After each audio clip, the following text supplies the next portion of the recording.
Hello mga kadresya! Dito kami ngayon sa bahay ni Ate Irene. At bakit nga ba nandito ang mga batang ito? Wala nga palang mga pasok ang mga batang ito noon. At ayan, banding-banding naman sila, laro-laro din. Yung ibang mga chikiting namin ay nandito sa labas. At yung iba naman ay nandito sa taas. Pero bakit nga ba nagkasama-sama ang mga ito? Dahil ba napag-usapan nilang magkaroon ng playdate? Hindi kasi pwedeng iwan ng mga batang ito. At ito kasi ang mga ginagawa ng kanilang mga mamis.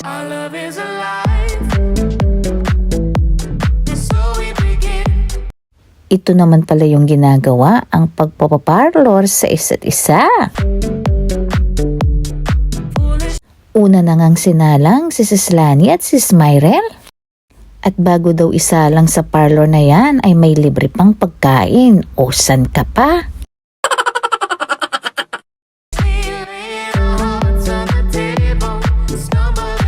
At ngayon kami namang dalawa ni Ate Irene.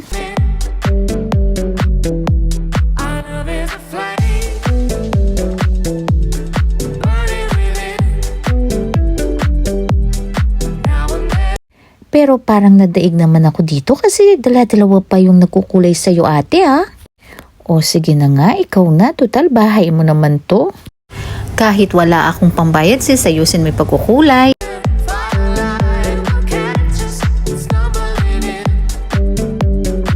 Ay wala stick, mas daig pala kami ni Sis Tess, tingnan nyo naman. At dahil siyang pinakahulit, tatlo-tatlo pa talaga ang nagkulay sa kanya.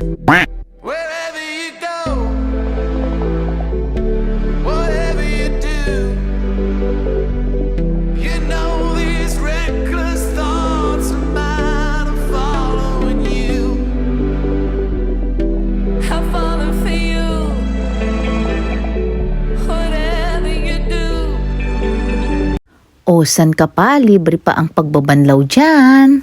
At may kanya-kanya pang area. Oh no!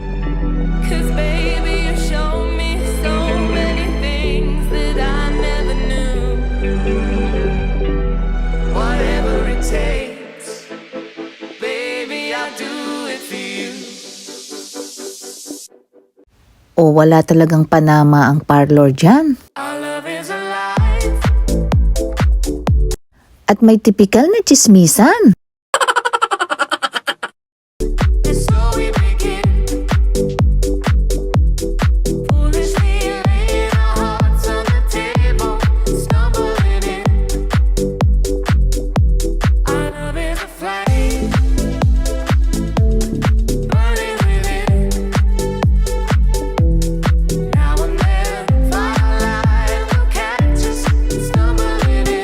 Aba, may libreng bunot din pala ng makakating kulot at puting buhok.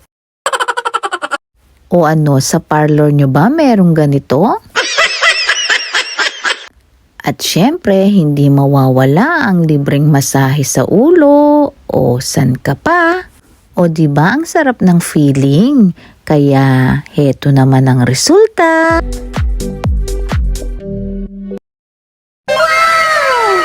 Ang ganda at bumata pang itsura.